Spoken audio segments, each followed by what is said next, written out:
What happens when one of Hollywood's most respected legends sits down for what should be a simple interview, only to face disrespect so shocking that it leads to an explosive exit heard around the world?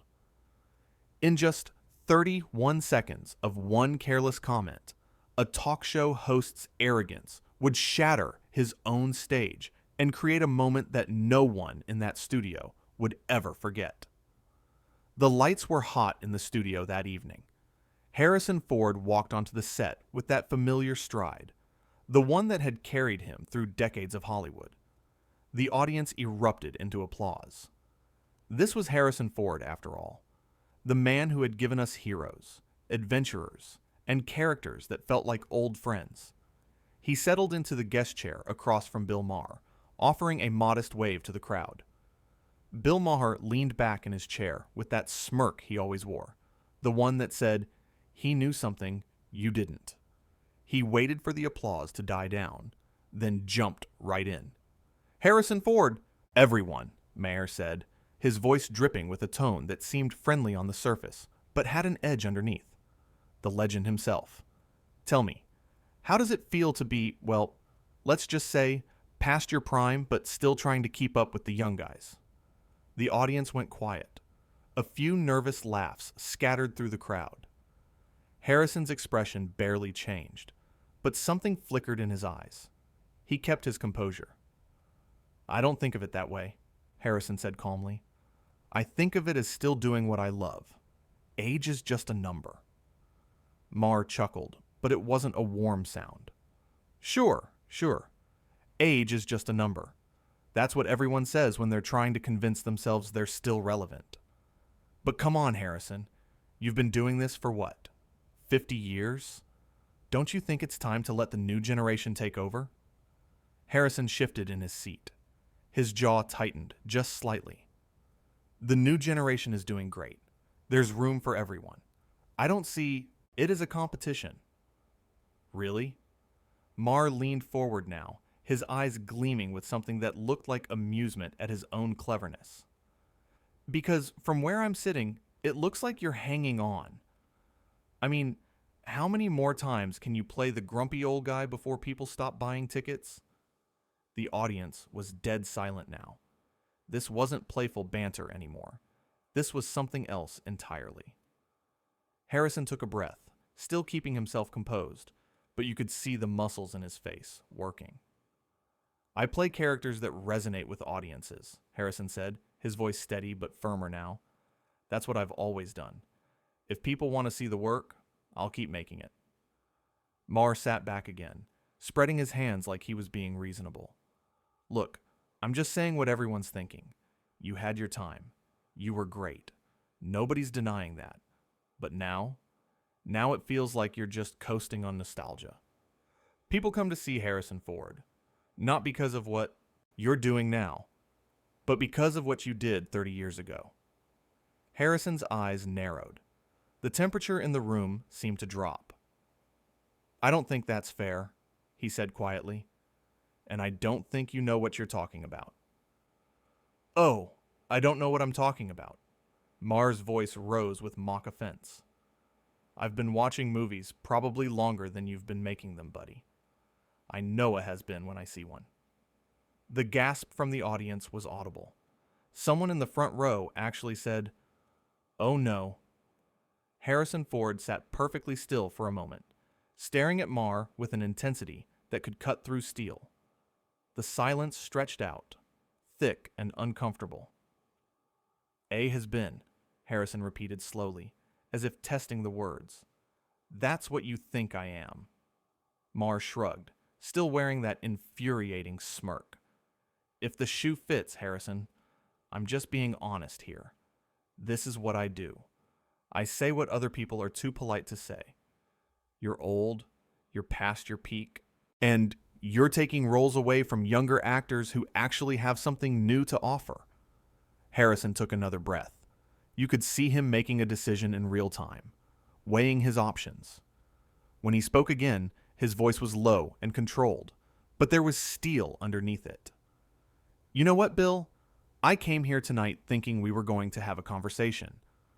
A real conversation about craft, about storytelling, about what it means to dedicate your life to something you believe in. But instead, you want to sit here and take cheap shots. You want to insult me for continuing to work, for still having passion for what I do. Maher waved his hand dismissively. Oh, here we go. The wounded artist speech. Come on, Harrison, don't be so sensitive. This is television. This is entertainment. I'm just trying to make good TV here. Good TV, Harrison said, and there was something dangerous in his tone now. Is that what you call this? Because from where I'm sitting, this is just you being cruel for the sake of being cruel. You're not clever, Bill. You're not insightful. You're just mean. The audience was completely silent now, everyone holding their breath. Maher's smirk faltered for just a second before he recovered. Mean? Maher said, trying to laugh it off. I'm mean? I'm just asking questions that, honestly, a lot of people want to know the answers to. How much longer are you going to keep doing this? When are you going to accept that your time is over? Harrison stood up. The movement was sudden enough that Maher actually flinched. The audience let out a collective sound, something between a gasp and a murmur. Harrison reached up and unclipped his microphone with deliberate, careful movements. My time isn't over, Harrison said, his voice carrying across the studio, even without the microphone. But my time here is. I don't need to sit here and listen to this. I've spent my career treating people with respect, working with integrity, and trying to make things that matter. You, on the other hand, seem to think that tearing people down is the same thing as building yourself up. Maher's face had gone red. He tried to laugh again, but it came out forced and awkward. Oh, come on, Harrison. Don't be like that. Sit down. We're just getting started. I've got a whole list of questions. I'm sure you do, Harrison said, placing his microphone on the chair. And I'm sure they're all designed to make you feel superior at someone else's expense. But I'm not interested. I've been in this business long enough to know the difference between honest conversation and cheap mockery. This is the latter. The stage manager was frozen off to the side, clearly unsure what to do. The cameras kept rolling. This was live television, and there was no stopping it now.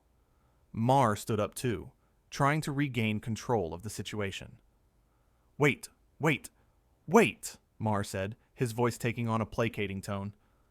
Let's not overreact here. This is what I do. You knew what this show was when you agreed to come on. If you can't handle a little ribbing, maybe you shouldn't be doing interviews. Harrison turned back to look at him, and the look on his face was something the audience would remember for years. It wasn't anger, exactly. It was disappointment, mixed with a kind of weary recognition.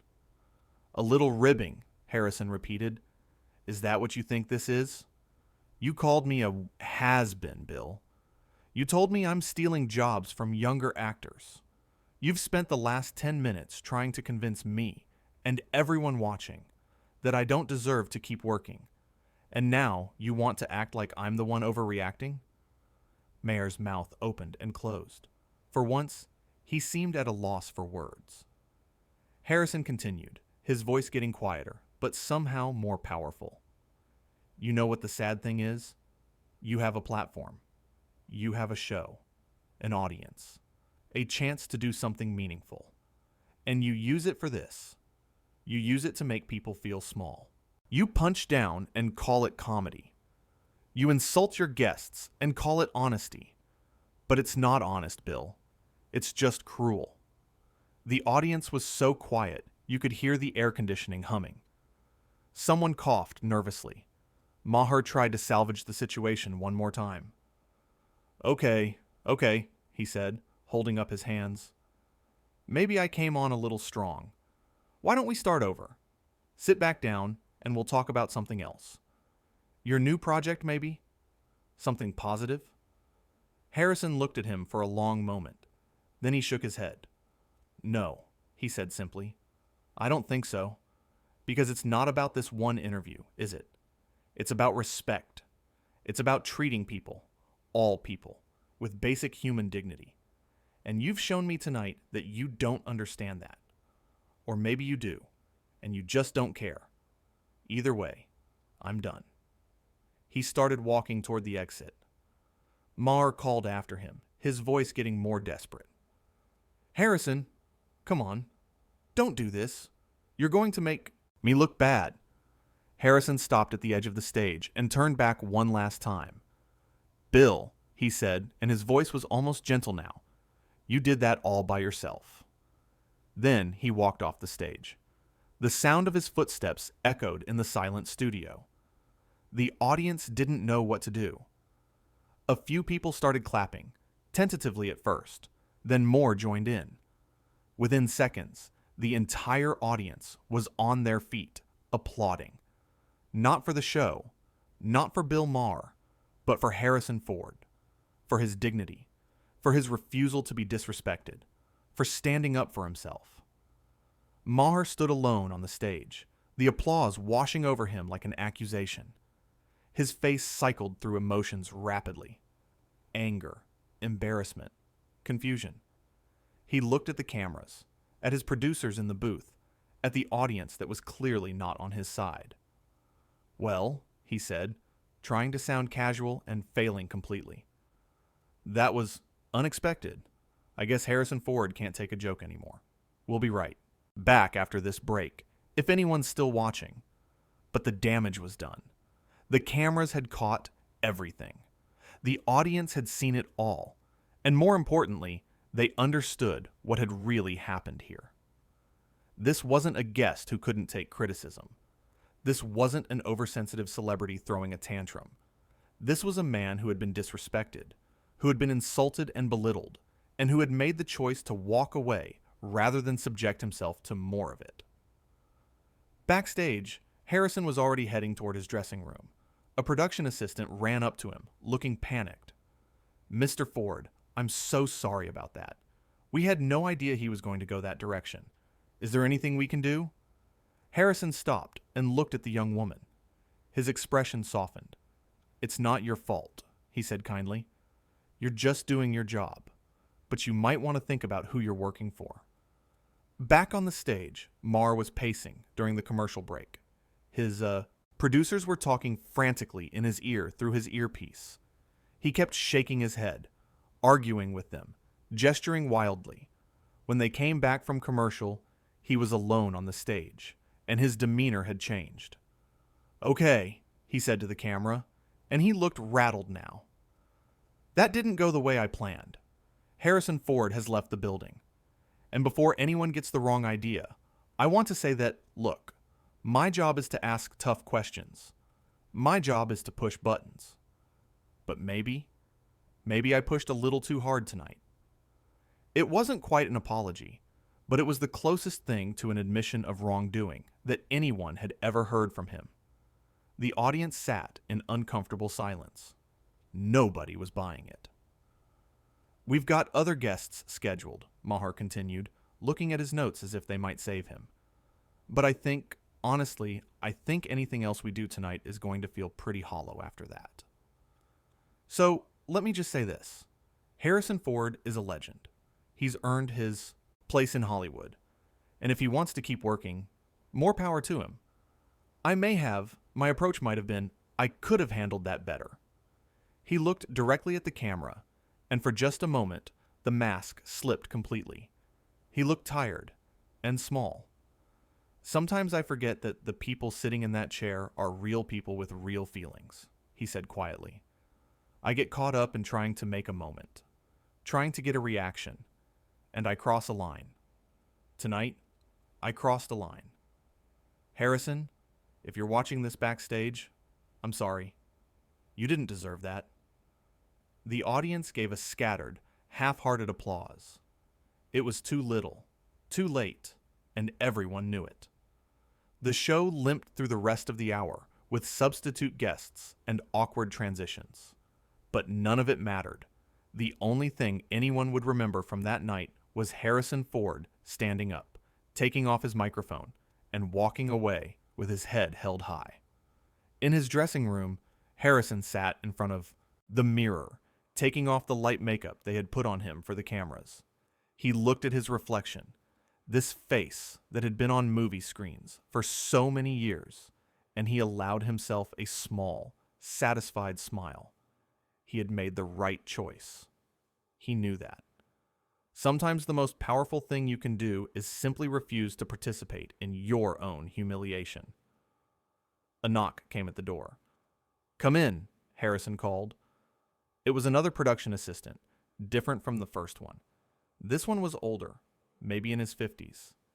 He stepped inside hesitantly.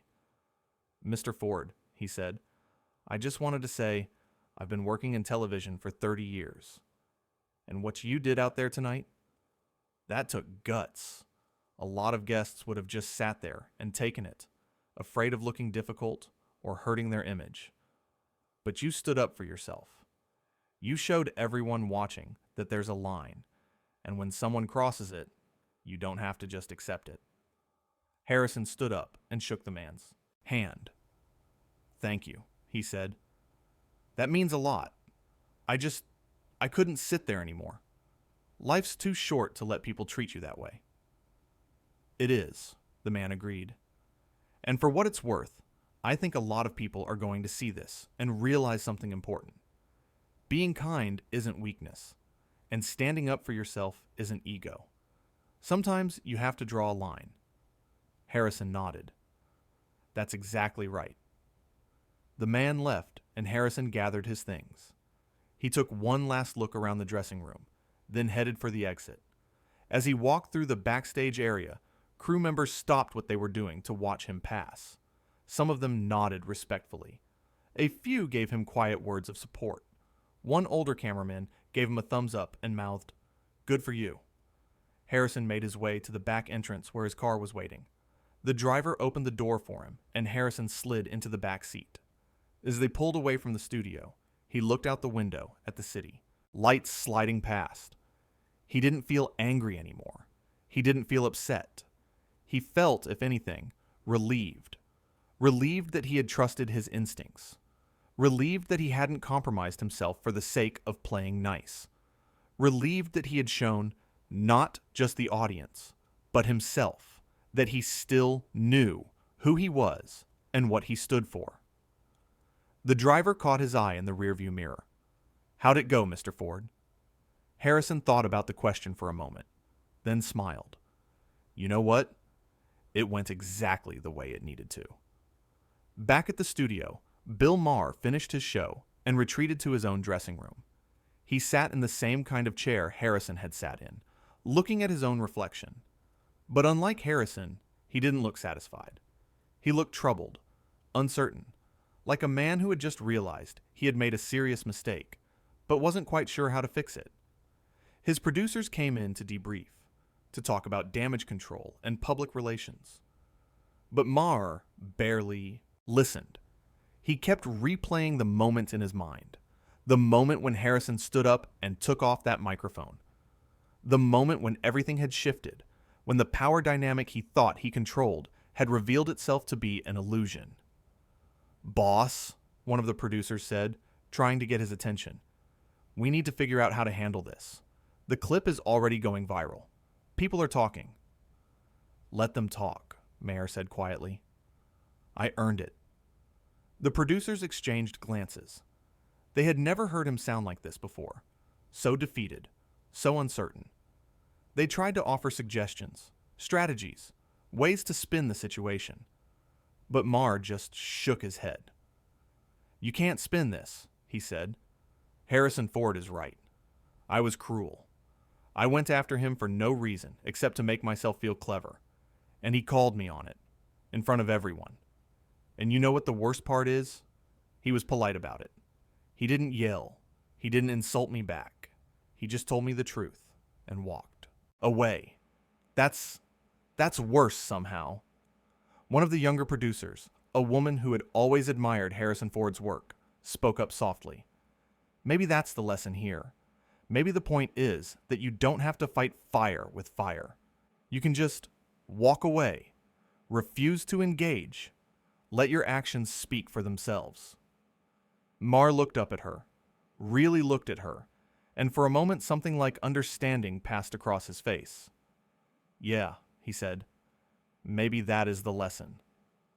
Meanwhile, across the city, Harrison Ford was arriving home. He walked into his house, set down his keys, and exhaled a long breath. His wife came around the corner, concern on her face. I saw, she said simply. Are you okay? Harrison pulled her into a hug. I'm fine, he said. Better than fine, actually. I did what I needed to do. She pulled back to look at him. You stood up for yourself. You didn't let him push you around. I'm proud of you. I'm proud of me too, Harrison said, and he meant it. No, for a minute there, I thought about just toughing it out. Just sitting there and taking it. Because that's what you're supposed to do, right? You're the guest. You're there to promote your work. You play the game.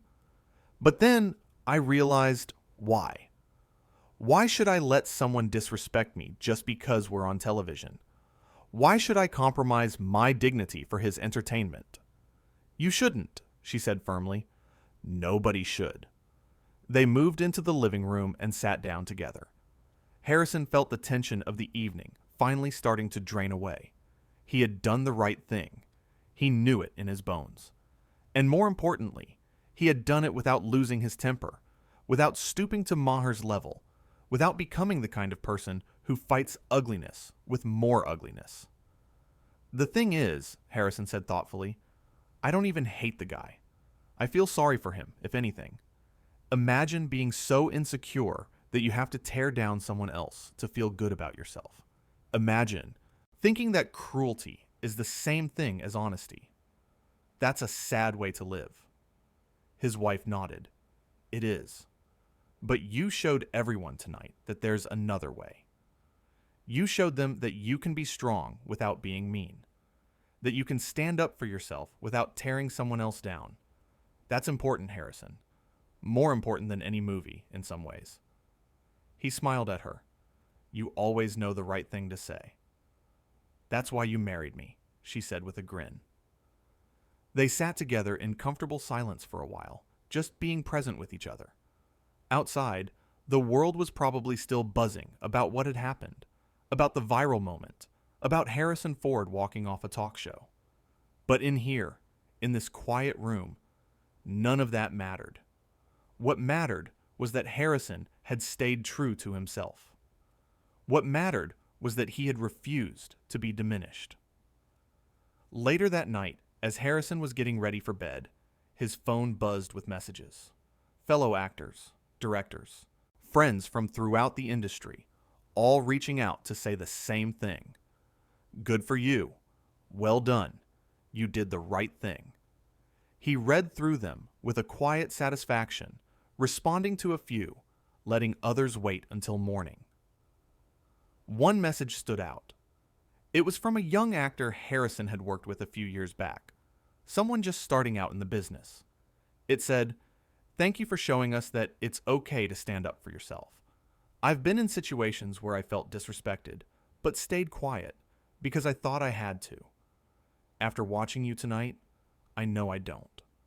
You taught me something important." Harrison stared at that message for a long time. He hadn't thought about it that way, hadn't considered that his actions might give other people permission to do the same. But of course they would. Everything we do sends a message, teaches a lesson, shows others what's possible. He typed back, "You never have to accept disrespect. Not from anyone, no matter how powerful they think they are. Your dignity is yours, and nobody can take it unless you let them. Don't let them." He hit send and set the phone down. As he lay in bed that night, Harrison thought about his career, about all the years and all the roles and all the moments that had brought him to this point. He thought about the characters he had played, the heroes and the rogues, and the complicated men trying to do their best in difficult situations. And he realized that tonight he had been his own hero. He had faced a challenge, made a choice, and walked away with his integrity intact. That was worth more than any applause, any box office numbers, any critical acclaim. That was the real measure of a life well lived. knowing when to stand, when to speak, and when to walk away. Harrison Ford had always known these things, had always lived by these principles.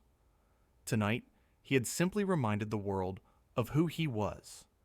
And in a studio across town, Bill Maher sat alone with his thoughts, finally understanding what he had lost. Not just a guest, not just a good interview, but something more fundamental. The respect of someone who had earned the right to give it or withhold it. And in that understanding, perhaps, there was the seed of something new, something better.